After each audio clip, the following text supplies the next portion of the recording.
The main purpose of the Moncton Youth Rally is to see praying groups in every school and to equip students to lead and to reach their friends. We really want to see the schools in our region just come alive, where our Christian students just really step up and just be the hands and feet of Jesus into that mission field.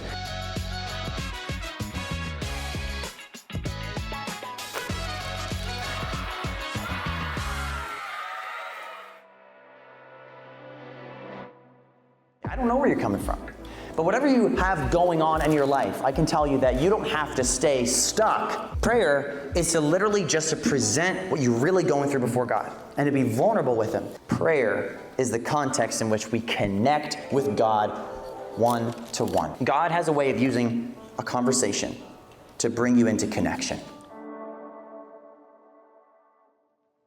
God, I thank you for every single high schooler in this room, God. They would just know right now that they are loved. We cast out anxiety in Jesus' name. We cast out depression, Jesus. God, we know that you are the one that we look to, Jesus. In fact, there are so many good things that happen when we pray. He empowers us as His to go deliver His word by His Spirit.